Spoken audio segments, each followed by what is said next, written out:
제가 어려서 본 영화가 잊혀지지 않는 영화가 하나 있습니다. 1967년도에 개봉된 영화입니다. 아마 제가 9살 때 본 영화 같은데요. 바로 팔도강산이라는 영화입니다. 이미 고인이 된 김희갑 씨, 황정순 씨 두 분이 부모로 60대 노부부로 나오시고 일남 육녀가 전국에 흩어져 살고 있는데 그 가정을 이렇게 차례대로 방문하는 그런 영화였습니다. 영화의 내용을 보니까 잘 사는 자녀들의 가정은 물질적으로는 잘 사는데 좀 인정이 조금 메마른 것 같고요. 그래서 부모님이 정성을 다하여 떡을 해갔는데 그 다음날 아침에 보니까 그 떡이 개 밥그릇에 들어가 있어요. 참 그런 걸 보고 또 우리 부모님 마음이 참 이렇게 좀 쓰린 그런 모습이 생각이 나요. 또 가난한 자녀들 집에 가면 정은 많은데 물질이 없어서 참 부모님을 해드리고 싶어도 잘 못 해드리는 그런 안타까움이 있죠. 영화의 내용 중에 보면은 아버님에게 약주를 드려야 되는데 이 약주가 좀 모자라서 물을 타는 술집에서 물 타는 게 아니라 돈이 없어서 물을 타서 대접하는 참 그런 안타까운 모습, 또 부모님이 그런 모습을 보고 참 굉장히 마음 쓰려하는 그런 장면이 기억에 남습니다. 오늘은 우리 교회가 또 한국 교회가 어버이 주일로 지키고 있습니다. 어떤 분들은 그런 이야기를 해요. 그 어머니 주일로 놔두지 그러냐고. 또 아버지 입장에서는 왜 어머니 주일만 있느냐고. 아버지 주일도 좀 만들어 달라. 그러니까 그냥 합쳐가지고 어버이 주일 그렇게 지키고 있습니다. 또 5월은 사회적으로도 가정의 달이다. 가정을 좀 생각하자. 그렇게 우리 사회적인 현실이 그렇습니다. 5월 21일은 무슨 날입니까? 부부의 날. 두 사람이 하나가 된다. 부부의 날로 지키고 있죠. 어쨌든 5월 달은 우리가 그동안 소홀하게 생각했던 어린이들에 대한 관심, 또 부모님에 대한 우리 자식으로서의 도리, 또 부부라든지 가족에 대한 생각을 가지게 하는 것이 5월인 것 같습니다. 아무리 코로나19 사태로 인하여서 어려움을 당하여도 우리는 가족관계, 또 가정의 귀중함을 생각해야만 하는 것입니다. 가정에 대한 교훈을 함께 생각하고자 합니다. 오늘 본문에 보시면은 크게 세 가지 명령이 나옵니다. 첫째는 순종하라. 두 번째는 복종하라. 세 번째는 노엽게 하지 말고 하나님의 말씀으로 양육하라. 세 가지 명령 가운데 앞에 두 가지는 자녀들에게 주시는 하나님의 명령, 사도 바울의 권면의 말씀이에요. 자녀들에게는 두 가지 명령을 주셨습니다. 첫째는 순종하라는 것입니다. 한번 따라서 하겠습니다. 부모님에게 순종하라. 오늘 본문에 보면 주 안에서 너희 부모에게 순종하라. 그렇게 말씀하고 있어요. 자녀들이 부모님에게 먼저 해야 될 것은 순종하라는 것입니다. 1절에 보시면은 자녀들아, 육신의 자녀들을 의미하고 있습니다. 여기 계신 모든 분들은 부모님이 계셨든지 또 현재 계시고 있습니다. 부모님 없이 이 세상에 태어난 사람은 아무도 없습니다. 하나님의 아들이신 하나님이신 예수님도 인간의 몸을 입고 오셨어요. 성령으로 잉태되셨지만은 마리아가 예수님을 출산하지 않았습니까? 성령으로 잉태되었지만 예수님도 이 세상의 어린 시절에 요셉과 마리아를 부모님으로 그렇게 섬기셨어요. 그러므로 자녀들은 부모님의 존재를 부인해서도 안 되고 인정해야만 하는 것이죠. 가끔 개천에서 용이 났다. 그런 훌륭하게 성공한 사람들을 보면은 뭐 다 그런 건 아니지만은 그런 사람들 중에 어떤 사람들은 자기들의 부모님의 현재의 모습을 인정하지 않으려고 하는 어리석음과 죄를 범하는 자들이 있습니다. 아무리 잘난 사람이라도 부모님이 계시지 않았다면 그는 이 세상에 존재할 수가 없는 것이죠. 부모님께서는 우리를 어려운 가운데 낳으시고 양육해 오셨습니다. 그러기에 오늘 우리가 존재하고 있습니다. 지난 3월 4일 서울의 어느 가정에 태어난 지 23일이 되는 아기가 콧물이 나는 것을 엄마가 보고 혹시나 해서 코로나19 검사를 받았는데 모녀가 모두 다 코로나19 환자로 확진 판명되었어요.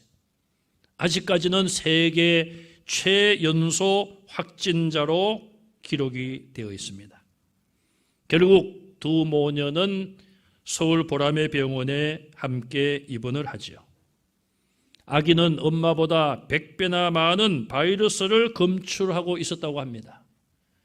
체온이 38.4도로 올라가 이틀 동안 떨어지지 않아서 병원에 비상이 걸렸다고 합니다. 다행하게도 모유에는 코로나 바이러스가 나오지 않았다고 합니다. 너무 어린 아기다 보니 약을 사용할 수도 없었던 것이죠. 생후 23일밖에 되지 않은 이 아기는 모유를 열심히 먹고 이번 19일 만에 건강을 되찾아 퇴원을 했습니다. 이 아기를 치료한 것은 그 어떤 약도 아니라 바로 어머니의 사랑이 담긴 모유뿐이었습니다. 그 엄마가 아기를 안고 참 모녀가 다 그 병에 걸려서 그런 상황 속에 아기에게 해줄 수 있는 것은 엄마의 젖밖에 먹일 수가 없었죠. 그 어머니가 종교가 뭔지 알 수 없습니다만은 얼마나 그 아기를 안고 모유를 먹이면서 기도했겠습니까? 모유 자체의 성분이 우리가 아는 것처럼 그 어떤 음식보다도 아기에게 꼭 필요한 그런 건강에 필요한 영양분이 들어있다고 하지요. 또 그런 모유를 엄마들이 아기에게 먹일 때마다 정말 체온과 체온이 서로 통하는 심장의 고동 소리가 서로 통하는 그런 사랑의 마음으로 아기에게 젖을 먹이기도 하고 젖이 부족하면은 또 우유병을 물리면서 똑같은 마음으로 자녀들을 키우지 않겠습니까? 아기들은 그 사랑에 의하여 자라게 되고 건강을 유지하게 되는 것이죠. 생후 23일 된 이 아기는 엄마의 사랑이 담긴 젖을 먹고 그 두렵고 위험한 코로나19 바이러스를 이겨냈습니다. 우리 모두는 다 이와 똑같은 부모님의 사랑을 받고 성장해 왔습니다.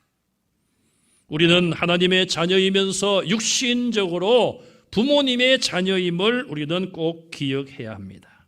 그래서 자녀들에게 주신 하나님의 명령은 주 안에서 부모님에게 순종하라는 명령이에요.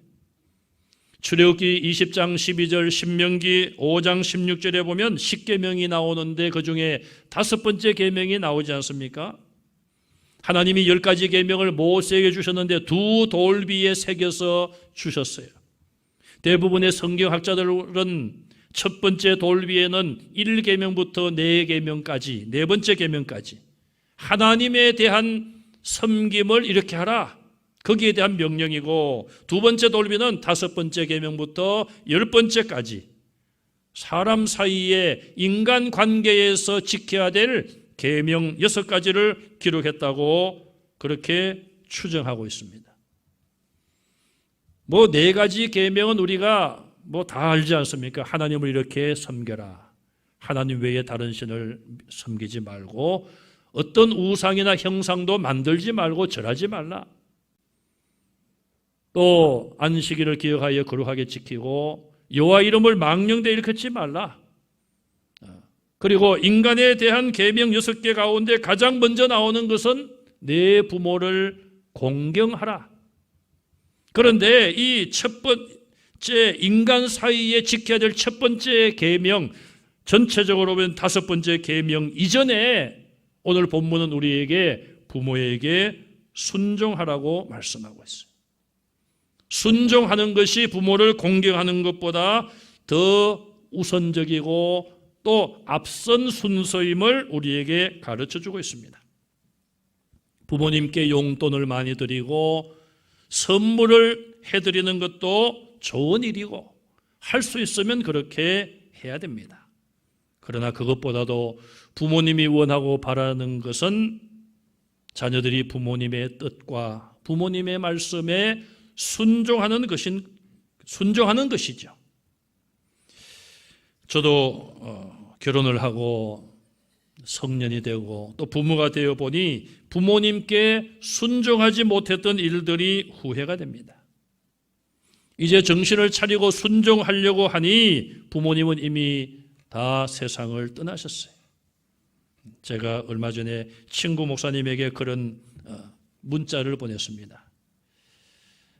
그 친구 목사님이 그렇게 보냈더라고요. 그분도 얼마 전에 이제 어머님이 세상을 떠났는데 가능하면은 가능하면이 아니라 앞으로 부모님이 살아 계실 때 한 번이라도 더 찾아뵙고 한 번이라도 더 사랑을 베풀어 드리라. 제가 답을 썼습니다. 왜 이제 가르쳐 주느냐고. 왜 이제 가르쳐 주느냐고. 뭐 그분이나 저나 어머님이 세상을 떠난 것은 마찬가지.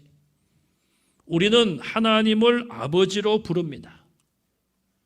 또 우리는 하나님의 자녀들이에요.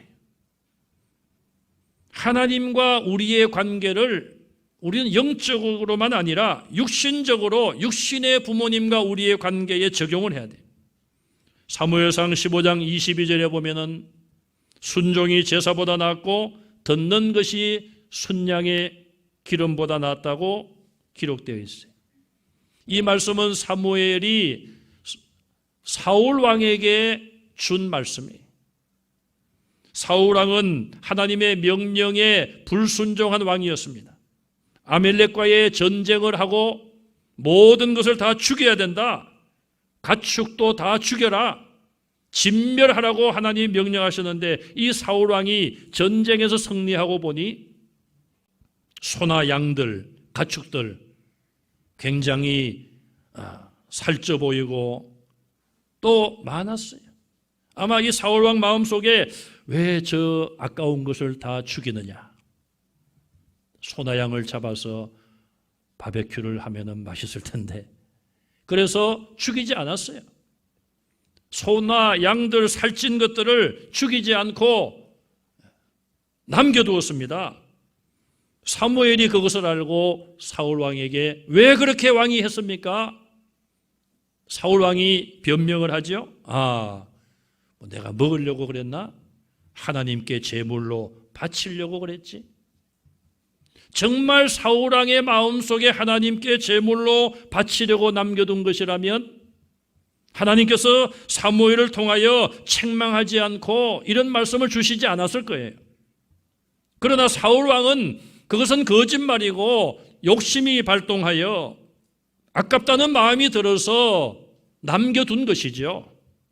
그래서 사무엘은 사울 왕에게 순종하지 아니하는 사울에게 순종이 제사보다 낫고 하나님의 말씀대로 순종하는 것이 제물을 드리고 제사를 드리고 예배를 드리는 것보다 더 낫고 듣는 것이 하나님의 말씀을 듣는 것이 순양의 기름보다 어떤 제물을 바치는 것보다 낫다고 말씀했어요.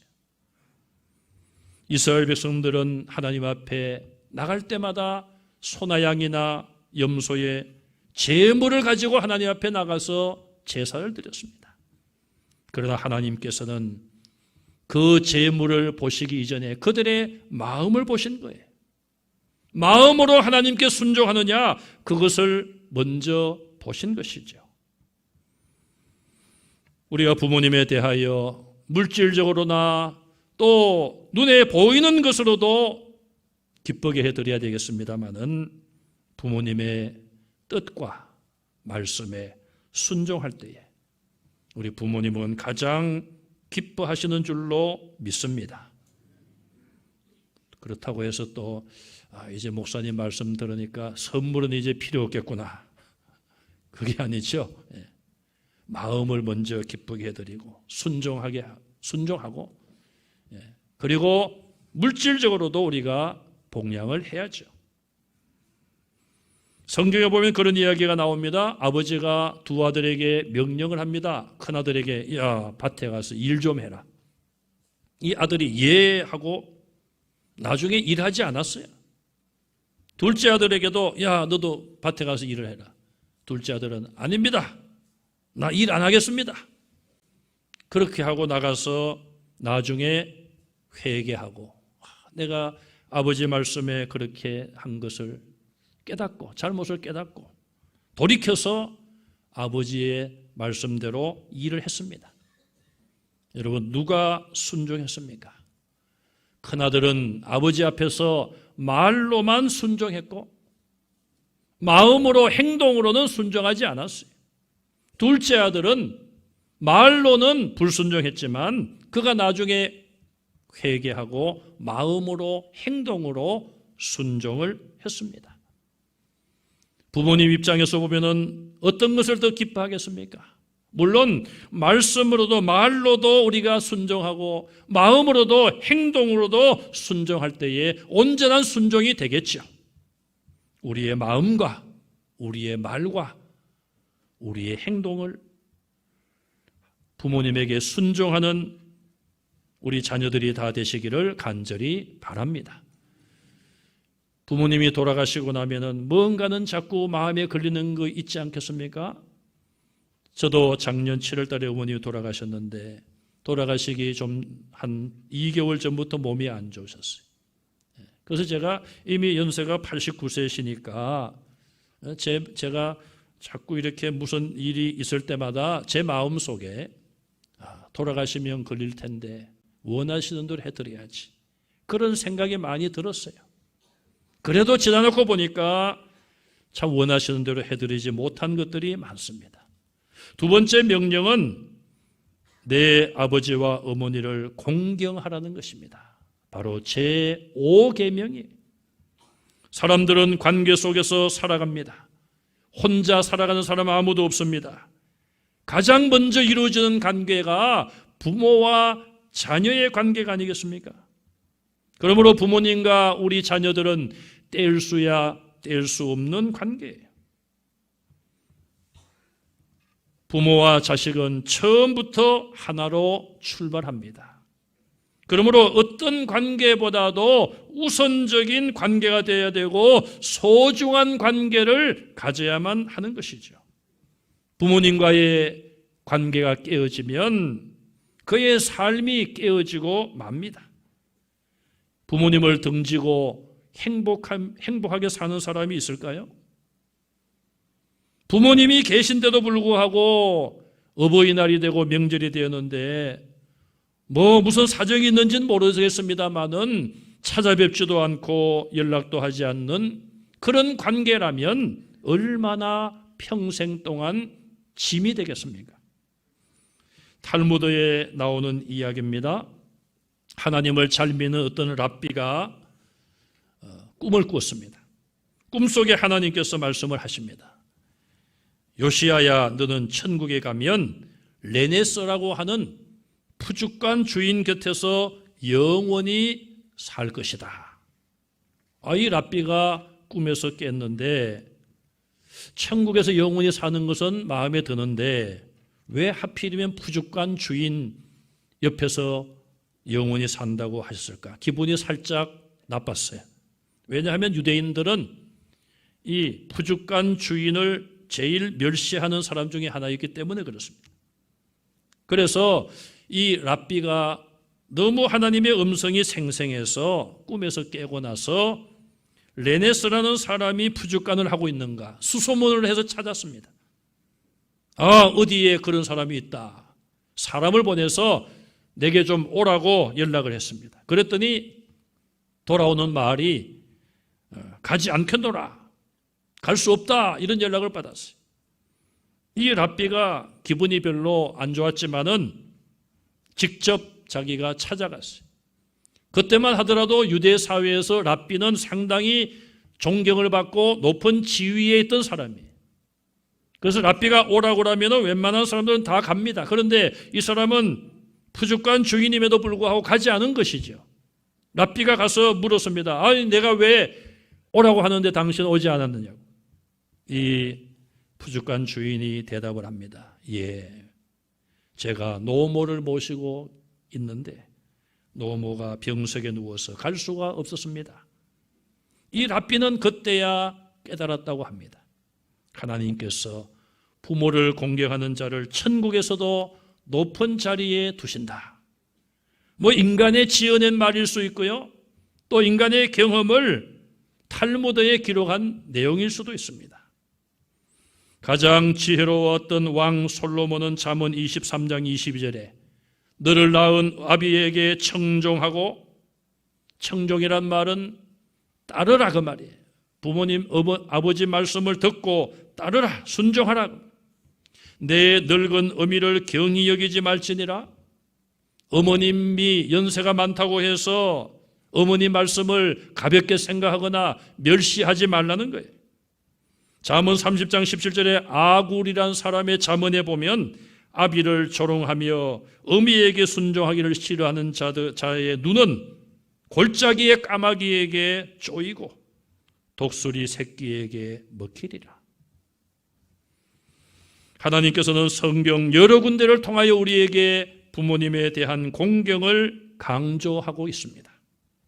시내산에서 모세가 십계명을 받았을 때가 BC 1445년경이에요. 지금 2020년이 되었으니까 3465년 동안 이 하나님의 계명은 아직도 유효한 거예요. 우리가 이 땅에서 지켜야 될 계명이고 우리가 인생이 끝날 때까지, 예수님 오실 때까지 성경이 전해지는 그 모든 곳에 항상 지켜야 될 계명입니다. 본문 3절에 보시면 왜 이 계명을 잘 지키라고 말씀하시는가 이유를 말씀하는데 하나님의 약속이 있기 때문에 그런 거예요. 이 계명을 잘 지키는 자에게 하나님이 주신 약속이 있습니다. 그것은 3절에 보니까 내가 잘되고 땅에서 장수하리라. 여러분, 잘된다, 장수한다. 지금 100세 시대라고 사람들은 말합니다. 또 우리 어르신들의 소망은 무엇입니까? 9988234 99세까지 팔팔하게 살다가 이틀 3일 아프다가 죽는 것, 그것이 소망이라고 말씀들을 하죠. 그런데 과연 그 소망대로 99세까지 어떻게 팔팔하게 살아요? 이미 70이 넘고 80이 넘으시면은 몸이 약해지잖아요. 그래서 어쨌든 소망이니까 소망을 가지고 우리가 기도하고 사는 것은 필요해요. 그래서 우리가 죽음을 위해서도 늘 기도를 해야 됩니다. 자, 100세 시대다, 장수 시대다고 말은 하지만은 잘되고 건강하게 장수해야지 그게 복이지. 너무 육신적으로 괴로움을 당하면서 100세 이상 200년까지 사는 사람이 없지만은 구약 성경에 보면은 969세까지 살았지 않습니까? 그때만 하더라도 이런 암이라든지 이런 질병이 많이 없었던 것 같아요. 그러나 지금은 과학이 발달하고 많은 것들이 좋아졌지만 그래도 100세까지 건강하게 사시기가 참으로 어려운 그런 시대. 그런데 오늘 성경 본문은 우리에게 부모님을 공경하면 내가 땅에서 잘되고 장수하리라고 약속하고 있습니다. 여러분, 땅에서 복받고 장수하는 두 가지 복을 같이 받아야 되는 거예요. 잘되지 않고 장수하는 것은 그건 큰 복이라고 볼 수 없습니다. 복을 받고 형통하고 잘되면서 장수하는 것, 그것이 진정한 이 땅에서의 복이겠죠. 예수님께서 십자가에서 죽음을 앞에 놓으시고 십자가에 달려서 피를 흘리는 가운데 자기 육신을 낳아주신 어머니 마리아가 그 아들의 모습을 보며 울고 있을 때에 어머니 보십시오, 아들입니다. 자기의 사랑하는 제자 요한을 아들이라고 어머니에게 말씀하고, 요한아 보아라 내 어머니라. 내가 어머니를 복양할 수 없다. 예수님은 자신의 가는 길을 이미 알고 계시지 않습니까? 십자가에 못 박혀 죽으실 뿐 아니라 3일 만에 부활하지만은 40일이 지나면은 하나님 나라로 올라가셔야 되었기 때문에 미리 사도 요한에게 내 어머니라. 예수님 자신이 하시지 못할 일을 사랑하는 제자에게 어머니를 돌보아 줄 것을 부탁하셨어요. 요한은 예수님의 부탁을 받고 요한이 그 마리아를 자기 어머니처럼 그때부터 모셨어요. 이 요한은 90세 이상까지 살았다고 전해지고 있습니다. 그 당시에 90세면 지금으로 따진다면 120세 정도예요. 120세 정도면요, 기네스북에 올라가는 거예요. 요한이 자기 어머니도 아니지만 예수님의 어머니를 자기 어머니처럼 그렇게 끝까지 돌봐드림으로, 효를 다함으로 잘되고 성경을 몇 권을 기록을 하고 장수하는 그런 복을 받았습니다. 이미 부모님이 세상에 계시지 않는 우리 자녀분들도 계실 텐데 못다한 그 효도를 여러분 집안이나 또 교회나 여러분 지역에 연로하신 분들을 부모님처럼 잘 섬기는 여러분들이 되시기를 바랍니다. 그리고 부모님 중에 아직도 살아계신 부모님이 계신다면 하나님의 명령대로 그 부모님을 잘 공경해드리는 좋은 관계를 가지는 자녀들이 되시기를 간절히 바랍니다. 세 번째 명령은 4절에 보니까 이제는 부모님에게 주시는 명령이에요. 아비들아 그랬어요. 너희 자녀를 노엽게 하지 말고 주님의 교훈과 훈계로 양육하라. 자녀들을 노엽게 하지 말고 하나님의 말씀으로 키우라는 거예요. 시편 127편 3절에 자식은 하나님이 주신 기업과 상급이라고 말하고 있어요. 하나님이 우리에게 맡겨주신 거예요. 키우라고 맡겨주신 거예요. 육신적으로 혈통적으로 내 자녀이지만은 그러나 진정한 우리 자녀의 주인은 하나님이시란 것이죠. 나의 주인도 하나님 아닙니까? 생명을 만들고 생명을 보내주신 분이 참된 주인이요 참된 부모님이에요. 그러므로 우리는 자녀들을 양육할 때에 분노하지 않도록, 자녀들이 진노하지 않도록 잘 양육할 것을 말하고 있습니다. 왜 자녀들이 분노합니까? 부모님들이 먼저 감정이 앞서다 보면은, 부모님들이 참지 못하다 보면 화를 내게 되고 자녀들도 덩달아 진노하게 되는 것이죠. 그러므로 우리 부모님들은 감정을 잘 다스려야 합니다. 그때마다 우리가 생각할 것은 내가 하나님 말씀대로 살지 못할 때 하나님이 나에게 그때마다 이렇게 불같이 진노하시면 나는 어떻게 될까? 하나님의 오래 참으심, 예수님의 십자가에서 오래 참으심을 기억하고 자녀들을 양육할 때에 자녀에 대하여 오래 참으심으로 자녀들이 진노하지 않도록 주의해야 됩니다. 그리고 세상의 교육도 중요하지만은 하나님의 말씀으로 가르치고 양육해야 됩니다. 아기들이 태어나면은 어머니가 부모님이 그 아기를 위하여 모유와 우유를 제공하고 음식을 제공하고 키가 자라고 지혜가 자라고 학교에 보내서 학문을 닦습니다. 말을 배우고 글을 배웁니다. 인격을 쌓아갑니다. 그러나 예수님을 닮은 자녀, 하나님의 마음을 닮은 그런 자녀로 키우려면 영적인 양식인 하나님의 말씀이 꼭 필요합니다. 현대사회는 교육의 홍수시대, 지식의 홍수시대예요. 그러나 과연 얼마나 부모님을 공경하라는 것을 가르치고 있을까요? 교회마저도 이것을 가르치지 않는다면 이 사회가 어떻게 되겠습니까? 하나님의 말씀을 가르쳐야 되고 또 때로는 징계도 해야 되는 거예요. 잠언 29장 17절에 내 자식을 징계하라. 그리하면 그가 너를 평안하게 하겠고 또 내 마음에 기쁨을 주리라고 했어요. 무엇을 잘못했는지 알게 해주는 것이죠. 우리 젊은 부모님들도 자녀에게 모든 것을 쏟아붓는 그 열정과 사랑은 참 좋은 것입니다. 그러나 내 자녀가 어려서부터 무엇이 틀린 것이고 무엇이 옳은 것인가 분별할 수 있는 자녀로 양육해야 된다는 것이죠. 또 자기의 잘못된 것을 인정할 수 있는 정직한 자녀들로 키워가야 된다는 것입니다. 부모가 자녀에게 징계하고 벌 주는 것을 좋아할 사람은 아무도 없습니다. 그러나 자식이 잘못되기를 바라는 부모도 하나도 없습니다. 자나깨나 자식 잘 되는 것을 부모님들은 바라고 있습니다. 자녀가 잘 되기 위해서는 오늘 말씀처럼 부모님들이 하나님의 말씀으로 자녀들을 양육해야 돼요. 이제 부모님의 위치에 계신 분들, 또 교회 안에서 영적인 앞서 있는 분들, 여러분들의 후세들을 하나님의 말씀으로 가르치시기를 바랍니다.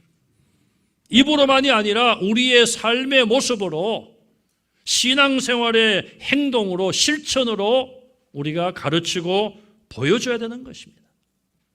오늘은 우리가 어버이 주일로 지킵니다. 1년에 한 주, 1년에 하루만이 아니라 정말 우리 마음에 이 말씀을 새기고 부모님에게 순종하라. 부모님을 공경하라.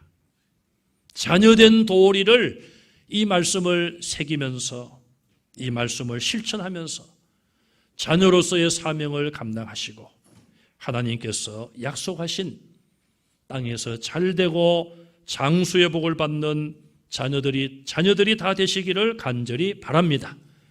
그리고 우리 부모님들 이제 여러분들의 자녀 손들이 하나님의 말씀으로 생활할 수 있도록 저들이 하나님의 말씀을 배우고 말씀에 순종하여 실천하는 자녀 손들이 되어서 저들의 삶이 믿음 안에서 복될 수 있도록 부모님들은 더 많이 기도해 주시고 자녀들을 위한 말씀의 교훈을 할 수 있는 우리 부모님들이 다 되시기를 주님의 이름으로 축원합니다. 아멘.